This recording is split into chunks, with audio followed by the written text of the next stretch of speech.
Welcome to another episode of Becoming a Techno Wizard. And today we'll continue our series on Hegel, learning about Hegel, reading through the Phenomenology of Spirit, really the preface of the Phenomenology of Spirit. And it's been a while, so sorry. Trying to catch up. Not really going to catch up, but trying to find a new time, I suppose, to do all these. But last time we left off on part 30, section 69 through 70 of the preface. And let me do this recap so we can recall what we talked about. So, my recap, I say Hegel shows us how common sense and other trivial truths lead us astray by parading things that feel like the truth and like philosophy down a paved road that purports to get us where we want to go. I should have wrote that differently. Yeah. But these simplistic truths are only good for making us feel like we've learned something rather than actually teaching us anything. We can't depend on merely reading reviews, summaries, and notes on the topic, nor on being an expert of a narrow field of discipline to grant us comprehensive philosophy or scientific understanding of anything. We can only do so by struggling to understand the notion. As we continue through this preface, I am ever more excited to get into this notion. Yeah. So, Dr. Sadler recaps the last section, 69 through 70, as follows. He says, in these paragraphs, Hegel makes some serious and occasionally sarcastic criticisms of a pseudo-philosophical approach that grounds itself upon sound common sense, really a type of conformism and sentimentalism. Genuine philosophy and a true humanism must strive towards making the interior or or the interior or inner external and explicit or inner external and explicit. Oh, okay, I see. Must strive towards making the interior or inner external and explicit. Got it. Okay. It's funny with English. You gotta pace it a certain way. It proceeds not by taking agreement as a given in communication, but rather in striving towards it and towards a goal of community of rational beings. Mm. So we have a little bit of a different summary there, but um, I enjoy both. I like how he put it, definitely. So gonna go ahead and hit play on this. Let me share my screen there. Boom, bam. Okay. Now let us begin.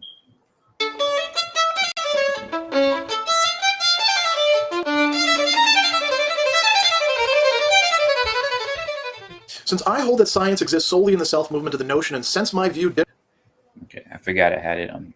What is it, 1.5? Let me slow it down just a little bit. differs from, and is in fact wholly opposed, exists solely. Since I hold that science exists solely in the self-movement of the notion, and since my view differs from, and is in fact wholly opposed to, current ideas regarding the nature and form of truth, both those referred to above and other peripheral aspects of them, it seems that any attempt to expound the system of science from this point of view is unlikely to be favorably received. In the meantime, I can bear in mind that if at times the excellence of Plato's philosophy has been held to lie in his scientifically valueless myths, there have also been times, even times of ecstatic dreaming, when Aristotle's philosophy was esteemed for its speculative depth, and Plato's Parmenides, surely the greatest artistic achievement of the ancient dialectic, was regarded as a true disclosure and positive expression of the divine life, and times when, despite the obscurity generated by ecstasy, this misunderstood ecstasy was in fact supposed to be nothing else than the pure notion. Furthermore, what really is excellent in the philosophy of our time takes its value to lie in its scientific quality, and even though others take a different view, it is in fact only in virtue of its scientific character that it exerts any influence. Hence, I may hope. Yeah, so that made a whole lot of like prior to Plato and all that other stuff. I'm not read into the Greek philosophy, so kind of went over my head there. So looking forward to Dr. Salah's explanations. Too, that this attempt to vindicate science for the notion and to expound it in this its proper element will succeed in winning acceptance, the inner truth of the subject matter.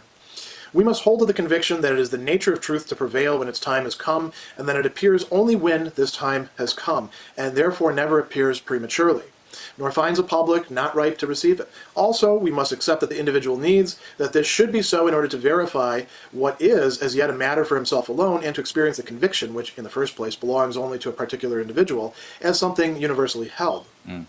But in this connection, the public must often be distinguished from those who pose as its representatives and spokesmen. In many respects, the attitude of the public is quite different from, even contrary to, that of these spokesmen. Whereas the public is inclined good-naturedly to blame itself when a philosophical work makes no appeal to it, these others, certain of their own competence, put all the blame on the author. The effect of such a work on the public is more noiseless than the action of these dead men when they bury their dead. The general level of insight now is altogether more educated, its curiosity more awake, and its judgment more swiftly reached, so that the feet of those who will carry you out are already at the door. But from this, we must often distinguish the more gradual effect which corrects the attention exhorted by imposing assurances and corrects too contemptuous censure, and gives some writers an audience only after a time, while others, after a time, have no audience left. So I know he's going to break that down, but I found that really interesting with because it sounds similar to me how with design, because in design, like if there's this thing called I forgot what it's called, like technical bias or whatever. We have like this is bias towards technology, where if the regular public doesn't understand a piece of technology, usually they blame themselves, as opposed to the designer of the device. When in reality, you should probably blame the designer of the device for not really designing something that is easy for you to use, right? Whereas as a designer or somebody who makes programs and things like that, you blame the programmer or the designer because you understand that no, they probably did something wrong in the process of this designing this thing, creating this thing. And it might be a little bit inverted here, because what he's saying. Let me see. Was it here? But in this connection, the public must often be distinguished from those who pose as its representatives and spokesmen. In many respects, the attitude of the public is quite different from, even in contrary to that of a spokesman. Whereas the public, inclined good-naturedly to blame itself when a philosophical work wakes. I should makes probably no appeal to it. These others, certain of their own competence, but put all the blame on the author. The effect of such a work of the public is more noiseless than the action of these dead men when they bury their dead. It's a very interesting little metaphor there. And educate his curiosity more. Yeah, I'm curious to say which side of the thing he's laying on. My thought is that because philosophy is not necessarily intended to be like design, and that you are required to think for philosophy, so you can't really put the blame on the author. You yourself have to go through the process and see, do you, understand what this is saying? Do you agree with it, or are you putting forth a foundation of yourself of this philosophy? Or maybe he might be saying, these authors should do more to better explain their positions, right? To better understand, to better help people understand where they're coming from and what they're actually saying here. I don't know. We'll see which side he's laying on. Oops. I have no audience left. In this penultimate paragraph of the preface, number 71, Hegel is once again situating his own work, his own project, his own approach in relation to the demands. Almost done with the preface? Oh, snap. No, there's more. I remember he split the paragraph into, maybe it's a really long paragraph, I don't know, because there's other sections after this. Of his time, but also, like I put here, in relation to his predecessors in philosophy. And he's calling our attention to multiple ways of seeing the same thing. He's talking about the opportuneness of the historical moment that he is inhabiting, and within which he is bringing together all of these various threads into one single, not necessarily harmonious, without any discordances, but one single unified work, one single unified philosophy. He's also thinking a lot about the reception that this work is likely to find, and he's kind of heading his critics off at the pass. It's a good rhetorical trick, actually, to say, oh, I know that you're going to say this sort of thing about my work because you're that kind of person, and that's really not something good, in a way to get critics to say, no, I would never say that sort of thing. So he's cautioning us here. It's a little tongue-in-cheek. It's a little bit, manipulative in a way, but he is actually getting at something that is quite. Sorry. My dog barks every time somebody comes to the door. Even though, like, this is the neighbor they play all the time. I prefer to calm down.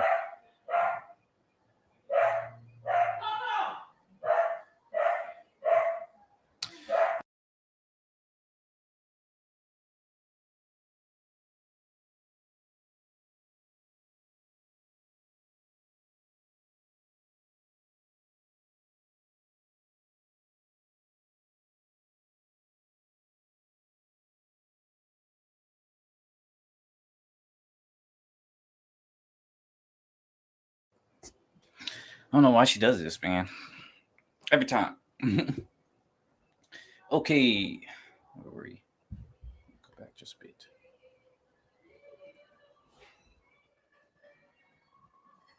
Never say that sort of thing. Head off his criticism. So he's cautioning us here. It's a little tongue-in-cheek. It's a little bit, manipulative in a way, but he is actually getting at something that is quite real. So he says, since I hold that science exists solely in the self-movement of the notion, so I've got this right here, the self-development, the self-movement, science consists solely in that. There's other things that are called sciences that are scientific, but they're not science, capital S, Wissenschaft, in the Hegelian sense, if they're not fully self-aware of their own development, of their own relation to everything else, and that's a problem for quite a few modern sciences.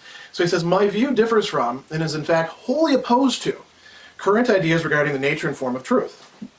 Interestingly, that sentence remains true today. Hegel is quite opposed to a variety of different current ideas regarding the nature and form of truth, whether it's those in analytic philosophy or those in other continental philosophy, those in American pragmatism, those in various critiques, those espoused by different relativists, different dogmatists.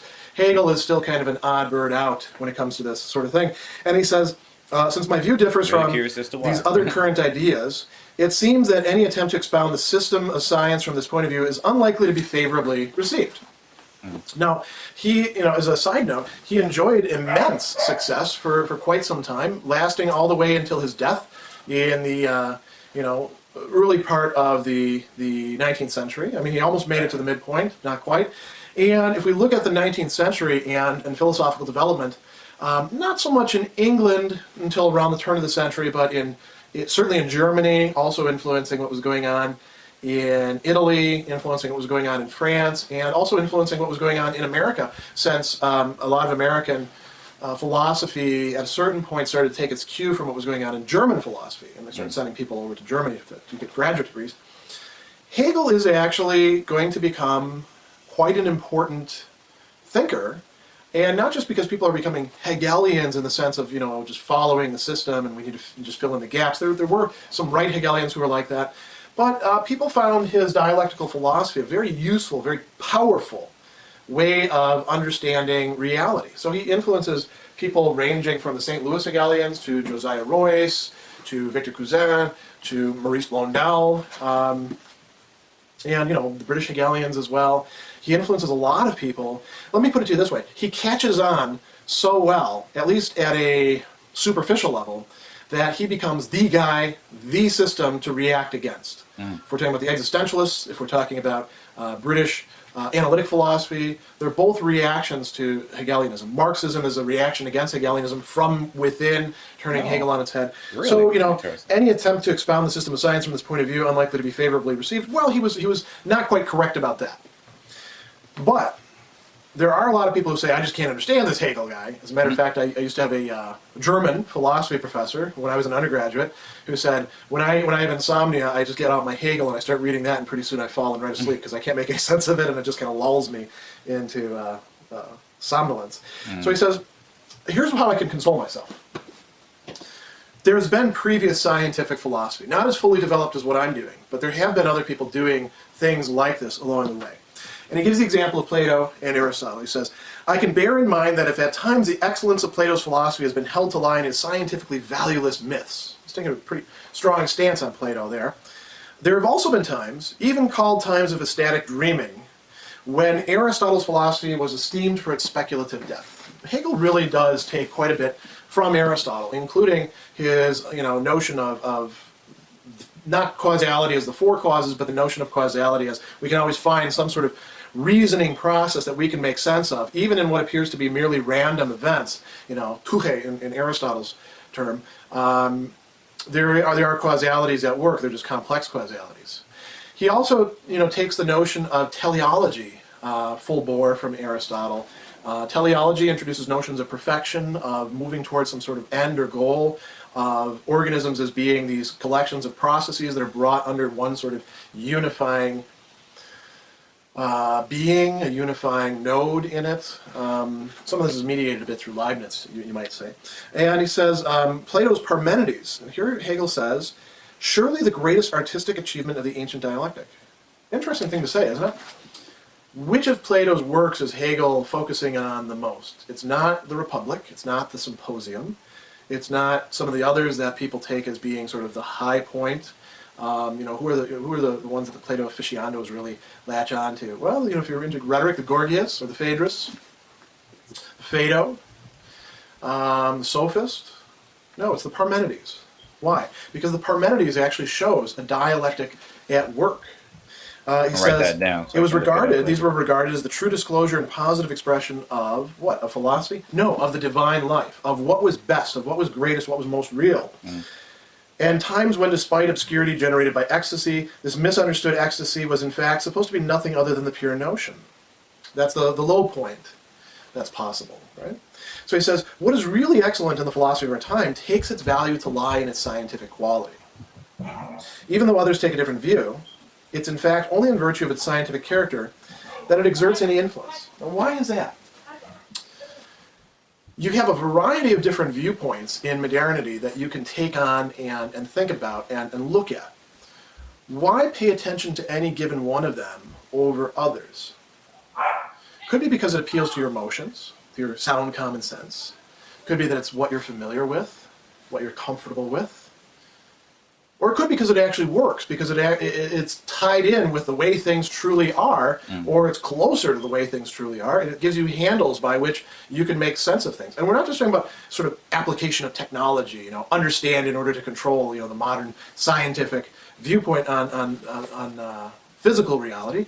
We're also talking about the self. We're also talking about the person. We're also talking about society writ large. We're talking about how we make sense of our past, how we make sense of our current possibilities and our future. Does a philosophy provide us with something that works, that is useful in those circumstances? If it does, according to Hegel, it's going to be because it has some sort of scientific, in the sense that he means scientific basis. It's going to exert its influence that way. So he says, I may hope too that this attempt to vindicate science for the notion and to expound it as proper element will succeed in winning acceptance through the inner truth of its subject matter.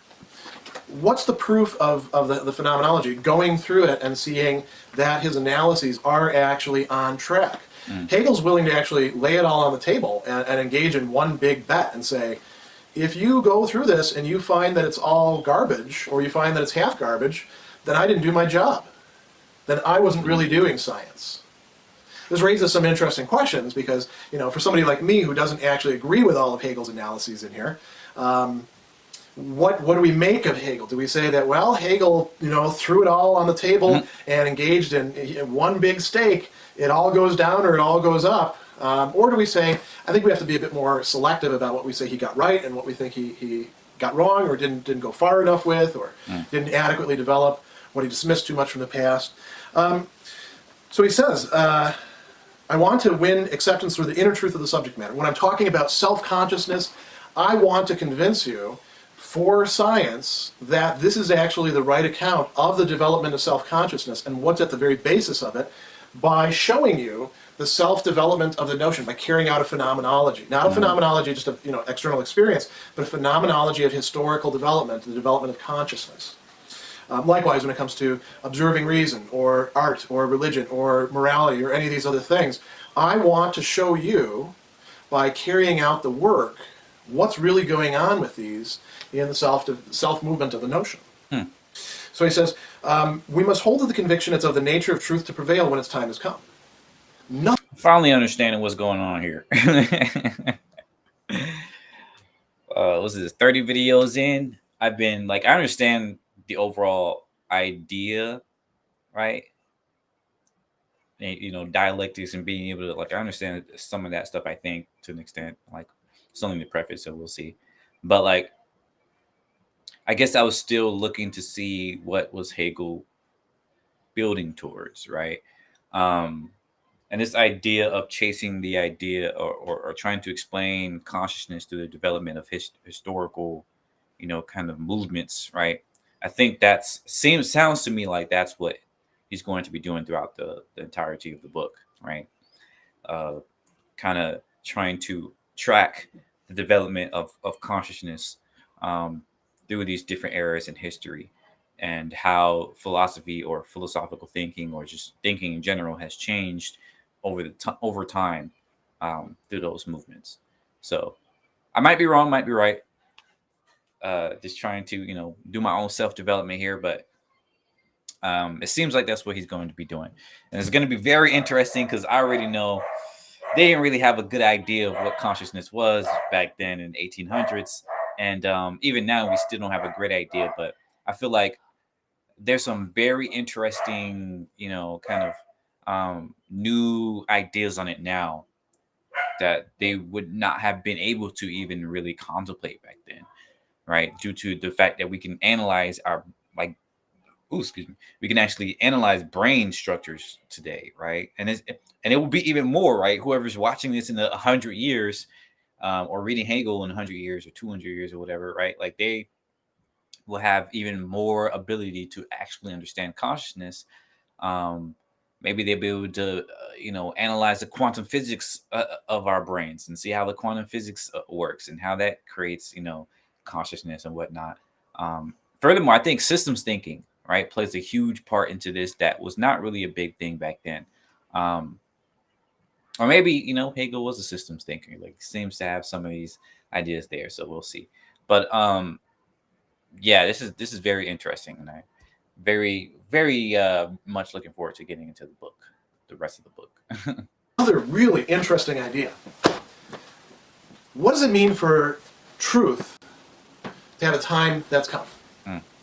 Isn't truth eternal? Isn't truth always in existence? If something is true now, it was true back then. Is Hegel actually throwing himself into a kind of relativism, a kind of what we call historicism? Things are true now, but they weren't true back then, because truth varies from era to era or culture to culture. No, Hegel is saying, when it comes to certain truths, humanity's just not ready for them. Mm. And he's not doing this like a Gnostic. I'm one of the knowers. The rest of you, you're not in on the secret, or a conspiracy theorist or anything like that. Because remember, the proof of this is that you can get other reasonable people, not just other people in your conspiracy, to say, yeah, I think you're right. I think we're on the right track. We can be part of a community of inquiry. Mm-hmm. Is it possible that there are times that are not ready for certain truths? A lot of people are like, oh, the Dark Ages, great example. They were burning witches and engaging in all this sort of stuff. First off, the Dark Ages and the Middle Ages weren't quite as dark as a lot of people make them out to be. If you read some of the authors from that time, you realize that they actually held on to quite a bit of ancient civilization, and they were doing a lot of thinking at that time. Our little movie portrayals and History Channel caricatures at that time are actually dead off. The witch burning took place actually much later, is when that sort of thing caught on. Mm-hmm. And that wasn't something that was just tied in with a anti-scientific viewpoint.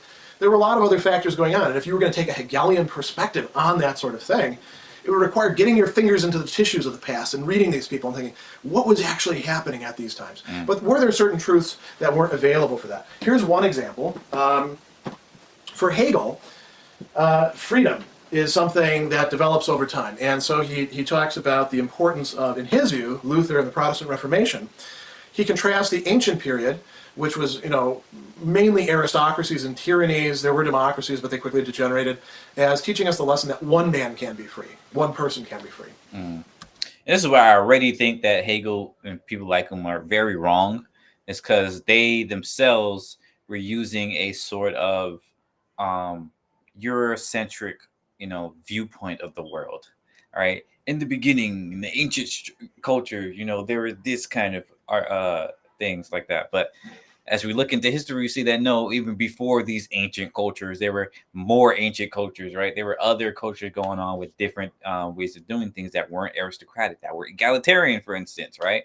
Whether was these hunter-gatherer cultures or these, confederations of egalitarian cultures that developed their own cities and things like that, such as in the Native Americas and ancient Africa and things like that, and even different parts of Asia that weren't, under the empires. Like there were a lot of places outside of Europe that was far more egalitarian and kind of flexible, right? That weren't hierarchical. So a lot of the European kind of mindset on the progression of culture of society is very much biased towards how it developed in that region, which is very unfortunate for this sort of project, um, because if he doesn't understand that other people around the world had a very different um, structure and very different history than what was there in Europe, then he's not gonna be able to develop a holistic, a comprehensive philosophical stance on this.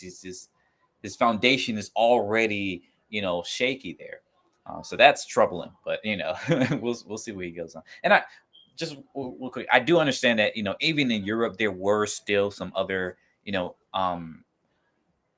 there was some flexibility there. Like there wasn't all aristocracies and things like that. There were some egalitarian cultures even in Europe, but those I don't think they were as popular in Europe as they were in other places around the world, right? And in Europe, you had a huge history of these empires kind of diminishing those people, right?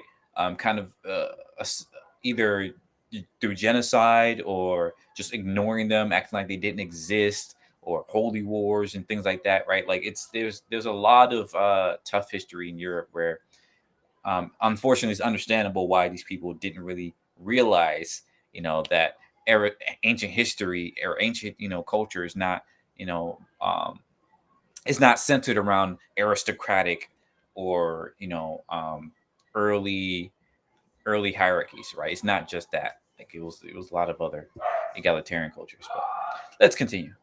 The Middle Ages showing us that some people can be free. And modernity is showing us that all can be free. That doesn't mean that all are free or all will be free. It can be. That's a potential. That it's possible. So these are truths that have to wait for the right time to come. The truth that philosophy is really supposed to be science, is really supposed to be dialectical development of the notion, knowing itself through time, et cetera, et cetera, et cetera, the Hegelian shtick. That's not a truth that was available in the time of Descartes, or in the time of Thomas Aquinas, or in the time of St. Augustine, or in the time of Plato. But it is a truth that's available coming on the heels of Kant, although Kant himself wasn't quite ready for it. Yeah, this is very interesting because like the truth was out there, it was available, but not to these Europeans, right? Because they were what people don't realize too is about a lot of the European, kind of thinkers, right? Were extremely constrained, right? They were very much in a box, partly of their own making, but mostly of their environment, right? The fact that it was illegal for a lot of these people to have these sorts of thoughts that that broke away from the hierarchies in power. Like a lot of the kings and queens of the time would like literally kill writers and philosophers who would dare to say something that was against the church or against the the kingdom or whatever you call them, right? And I'm not sure. I'm not a great history buff myself in terms of European history, so I can't tell you exactly what was going on during the 1800s in Hegel's time. But that's probably something I want to look up too, because I do think that like what Dr. Sadler said earlier, like just because Hegel may have gotten things wrong doesn't mean his entire project or his entire, way of thinking was wrong, right? This is what I really love about philosophy and science in general is that you can have the conclusions to be wrong, right? Your conclusions could even some of your methods might be wrong, but there are other parts of your methods that might be correct that we can take from.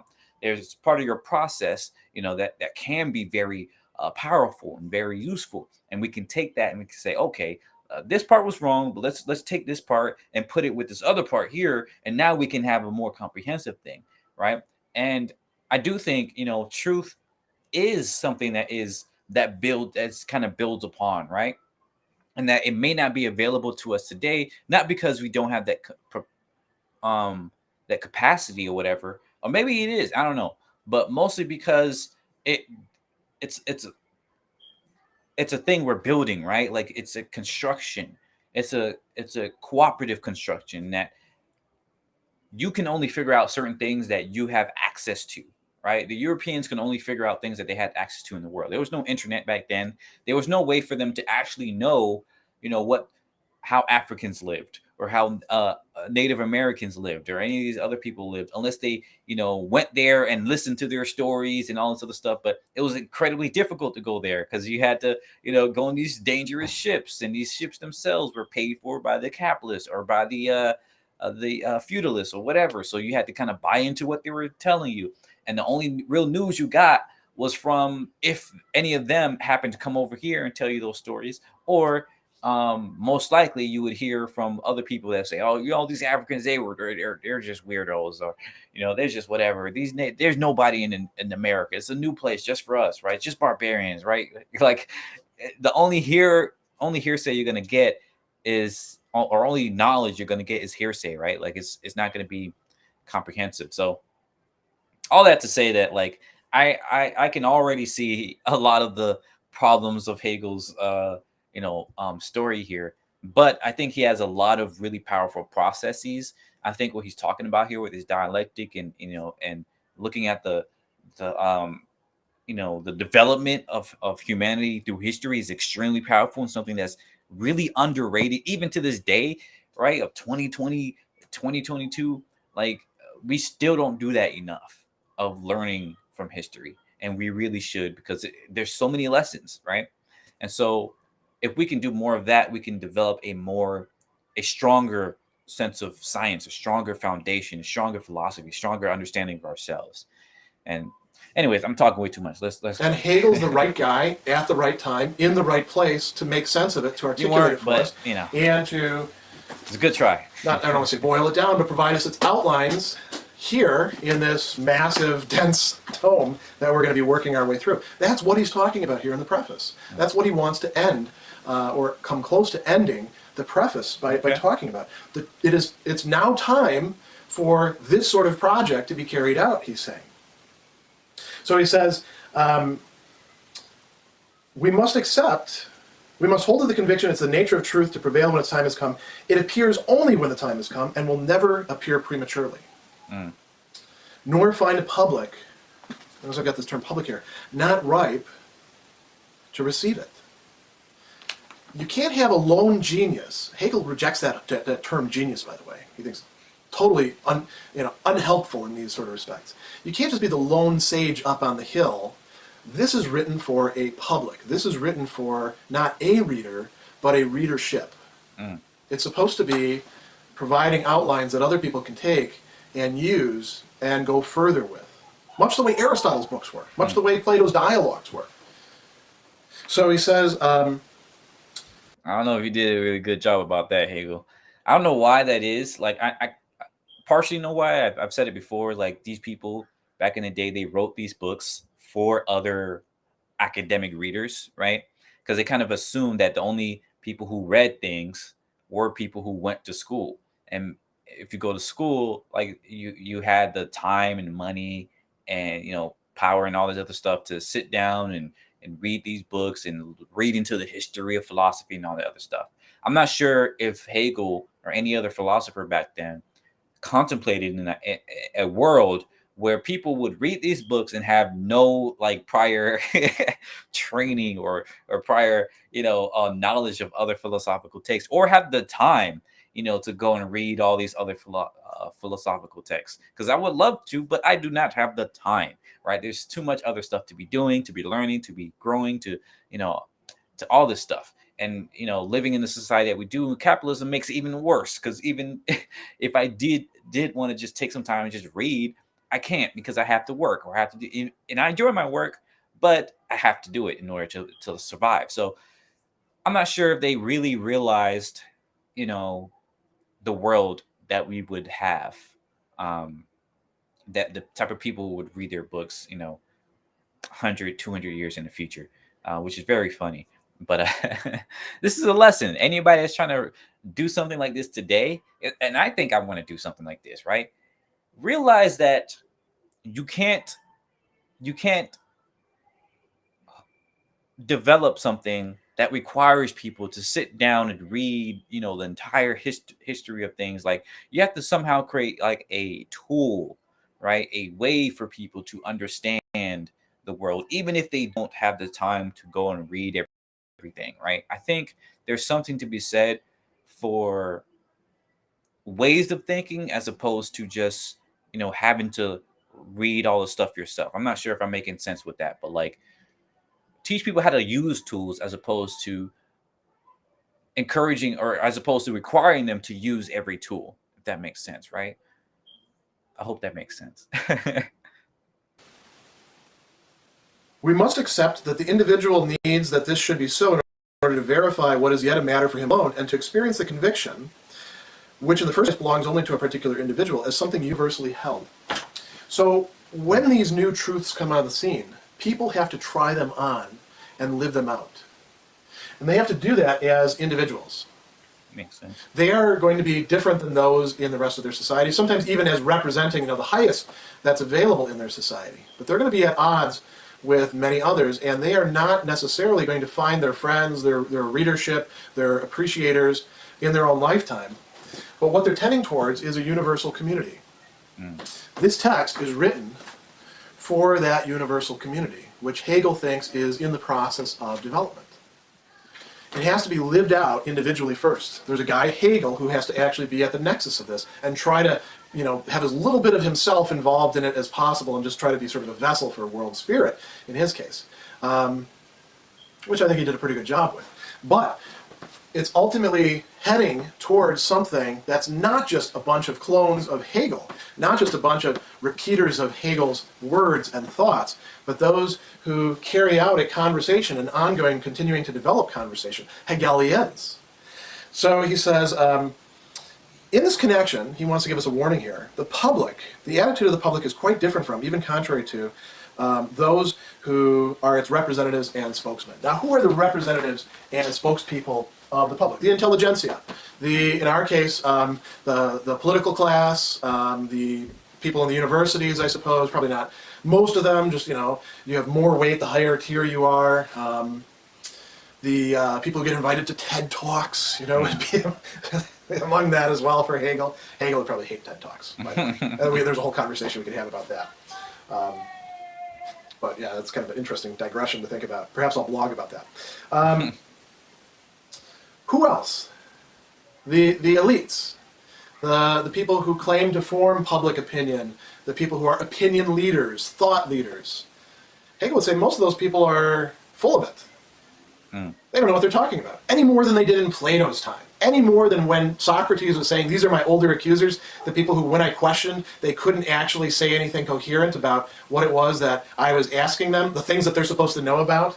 It's the same way in our own time, only the faces have changed, the titles have changed, and there's an awful lot more of them. But Hegel's writing not to them, but to the public that he has in mind. And he says, really? The public is inclined good-naturedly to blame itself when a philosophical work makes no appeal to it. When the public reads Hegel's Phenomenology and they don't make a lot of sense out of it, they don't say, oh, crappy work, I couldn't understand it, so it must be garbage. They say, oh, I wish I could understand this. I wish I was up to it. I read through it, and all this jargon, I just don't have the background for this.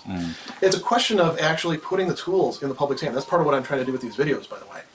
Putting the tools in the public's hand to be able to make their way through this and appreciate it. And I'm willing, I think that it's a good thing to do. So was Hegel, with Descartes, with Heidegger, with, pick whoever you want, who is an important thinker. The public is inclined to express a certain sort of humility and say, yeah, I understand this is important stuff, but I'm just not up to it. Okay. That you can do something with. That is docility. That's being able to be taught. That's what docility means. It comes from docere, to teach. What about the public? What about the public opinion, representatives and spokespeople?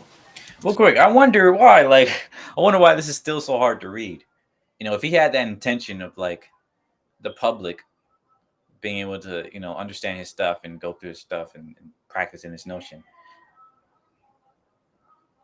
maybe it's just like when you're in that space, it's incredibly difficult to use, the type of words, because like the whole point of these jargon words and things like that is because they are like some of the best words to use, right, for what you're trying to get across. So you're specific in your, you know, talking exactly about what you intend to be talking about. When you use words that are too generic, then it can very easily be misinterpreted, right? It can very easily be misunderstood. I suppose that's why. Maybe. I don't know. I don't know. It was interesting that he actually did have that, intention of the public of being. But I do wonder what he means by the public. Like, does he actually mean? Because again, in the 1800s, most people were not literate. So does he actually mean the public, as in the people who were not literate, are able to read something like that? Like, what does he really mean by that? When they look at a work, Hegel says, they are certain of their own competence. They put all the blame on the author when they don't understand it. So they've already got sort of not only a point of view staked out, but they believe that they're the arbiters. They believe that if it doesn't make sense to them, it doesn't make sense at all. This is a certain kind of foolishness. It's not just a certain kind of pride. Yeah, so it's the inverted for what I was saying before with the design and technology and stuff like that. Like with technology, usually it's the fall of the designer or the programmer and stuff like that.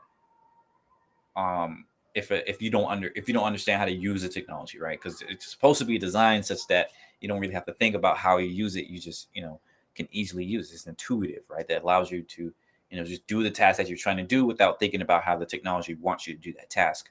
But again, with philosophy, it's the other way almost. Like the point of philosophy is to get you to think, is to get you to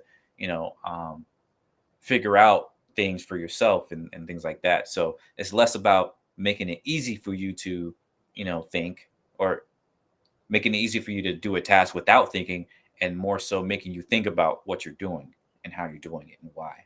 So And arrogance. It's a certain kind of foolishness to think that because one doesn't understand something, there's nothing there to be understood. This is something, by the way, that Plato and Aristotle both talked quite a bit about. Aristotle says there are some things that are in themselves most self-evident. That doesn't mean they're self-evident to us, because we have to do some work to get there. And if we don't do the work, if we judge everything from our standpoint, we won't see the way that things really are in themselves and the structure that they have, the connection that they have to each other. Anselm actually talks about that. He says nothing is more foolish than somebody who thinks that simply because they don't understand something, it can't possibly be the case. right. And yet we see that as a criterion appealed to just as much in our own time as we do in Hegel's time. So he says the effect of such a work on the public is more noiseless than the action of these dead men when they bury their dead. General level of insight, we're at a particularly opportune time, Hegel thinks, is now altogether more educated, its curiosity more awake, its judgment more swiftly reached, so that the feet of all those who will carry you out are already at the door. But from this we must often distinguish the more gradual effect which corrects the attention extorted by imposing assurances and corrects to contemptuous censure coming from these guys, right? And gives some writers an audience only after a time, while others have no audience left. There are many people in the history of philosophy who are only read by specialists, in part because they're only worth reading by specialists, people who are really interested in that time period or needed something to write as an article for themselves, to carve out. There's a lot of people who you don't frankly, you don't need to spend any time with, because your time is limited, and you have to ask yourself, should I spend it with these guys, or should I spend it with Kant, or should I spend it with Plato, or should I spend it with, if you want to pick a contemporary, Alistair MacIntyre, or somebody else that I might get something out of, somebody from whom I'll come away with having learned something, something important. So Hegel's saying, look, my project, this is complicated stuff. This is going to take some work to appreciate. If you feel that you're not up to it, I will help you along the way. I'm giving you the outlines of it. It takes some work, but if you're the public, that's fine. These guys over here are going to take a look at my work and say, this is not any good. They're going to say to the public, don't spend time on this joker, because he doesn't make any sense, and he's violating the law of non-contradiction and dispensing with all philosophical rigor, not realizing that he's expressing a higher rigor. And he's saying that that's probably where my time currently is. As it turns out, like I said, Hegel is wrong about that. He catches on quite well and keeps going on like gangbusters for decades after his death, and then is greatly eclipsed until the early 20th century when he's, again, recovered and people start taking him quite seriously again. But he's saying that now it's the time for the issue to be decided. Whether he's right or wrong about his reception, he is right about what is going on in his reception and what it has to tell us about the nature of the public, the nature of the elites, and the nature of philosophy itself. Okay. For the rest, at a time when the universality of spirit has gathered such strength and the singular detail as is fitting has become correspondingly less important, when too that universal aspect claims and holds on to the whole range of the wealth it has developed, the share in the total work of spirit which falls to the individual can only be very small. Because of this, the individual must all the more forget himself as the nature of science implies and requires. Of course, he must make of himself and achieve what he can, but less must be demanded of him, just as he in turn can expect less of himself and may demand less for himself. Short section. So I guess I just let him continue. In section 72, Hegel is bringing the preface to the Phenomenology to a close. It's a very short section. He's actually not saying an awful lot in that section that's particularly memorable because of, well-phrased, lapidary sentences that we bring up, like the patience and the labor of the negative, but it is important. And what we want to ask ourselves, so this is the end of the preface, this is the end of sort of, here's what I'm doing in this work, here's how I want you to think about it, here's all the different traps that you can fall into. Is this really now the start of the work as such? You might say, well, it's got to be, because we've been doing all this preliminary stuff up until this time. But notice what's going to happen after this. He's immediately following the preface with an introduction, an anchor, which is important. He's going to start treating some of these issues now that he's put on the table in a little bit more rigorous, a little bit deeper fashion. And then he's going to start looking at consciousness, and then the grand march of spirit begins. Now, one of the things that he does close with, this is very interesting, because you can see here just precisely what it is, say, that the existentialists are reacting against in reacting against Hegel.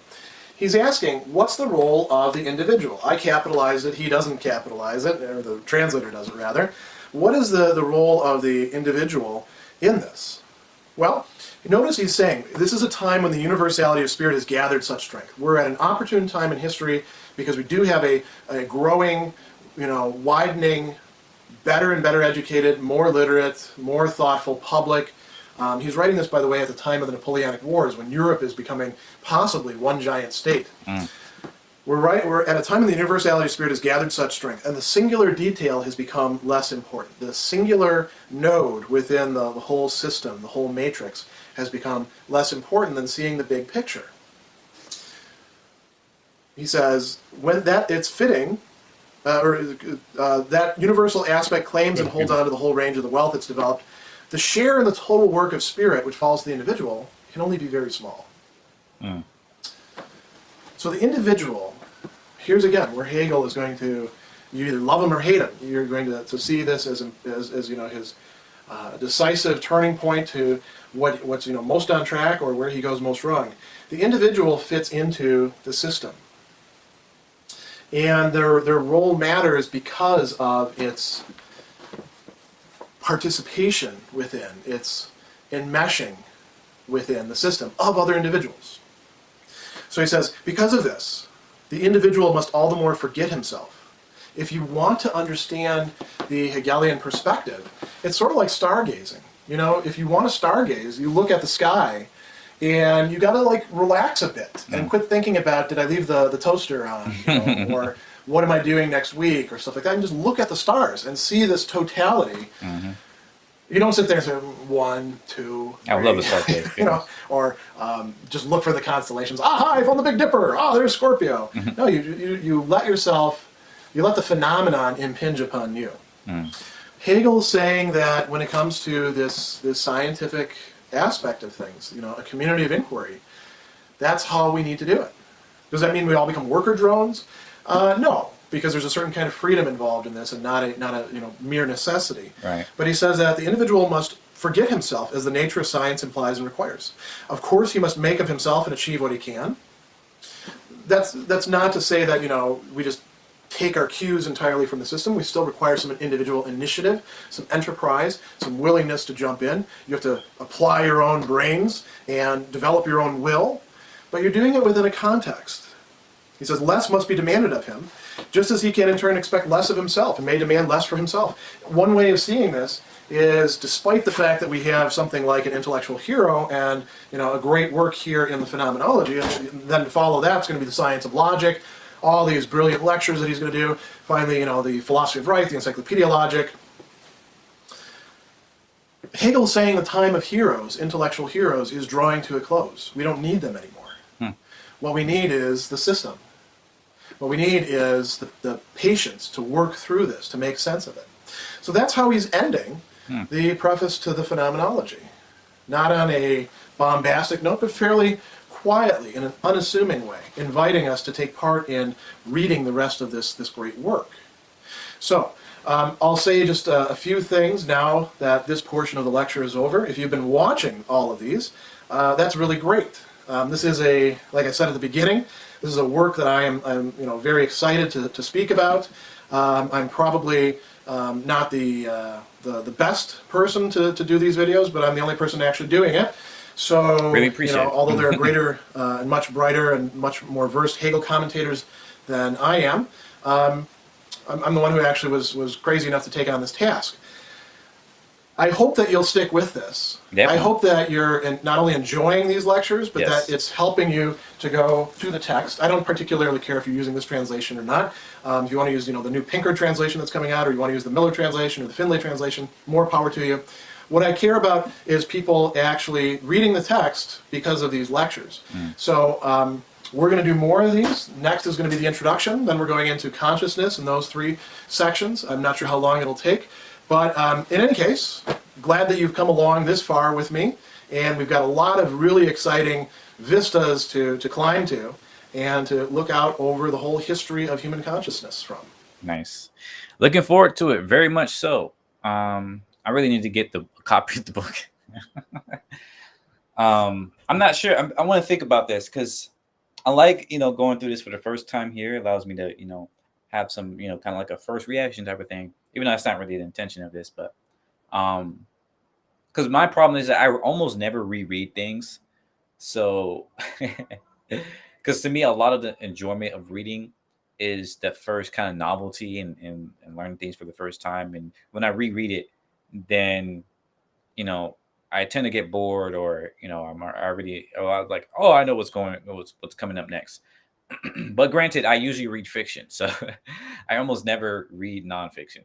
So this is a kind of a first for me. So yeah, and especially with this book, it's so much going on. I think goodness, excuse me, it may be worth it to get a copy, read ahead, and still do these videos one after another, and then I can share like what I was thinking at the time and how that changed and how it differed. So yeah, I think I'm probably gonna do that. I'm not sure when yet, to be honest with you, because this book's expensive. I think it's like, I don't know, probably like $30-$40 or something like that for this book, maybe even more. Let me look it up. Hegel Phenomenology. But either way, like I have a lot of stuff to do, man. So reading this, and then it's $20 to $30. I have one that's $120. What in the world? No, Hegel's idea of phenomenology. No, that's not the actual book. I don't know. I have to look it up because there's a lot of stuff here. Okay, looks like this is $20. 15 to 20. Not bad for a paperback. Not bad. So yeah, we'll see. Because again, like you see, even with these videos, I've had a hard time, really, really doing this. So I'm trying to figure out my schedule again and get a new thing going down. But yeah, I was kind of, okay, I see. It does say introduction. Okay, nice. We're making progress. But yeah, that's it for today. Let me know you learned from this. And thanks as always for watching and learning with me. Let me know in the comments below what you got from this section, and if you're going to continue on with this series, or just go read the book yourself, or go watch Dr. Sally's videos. Let me know. I think that's it for now. Have a great day. See ya. Bye bye.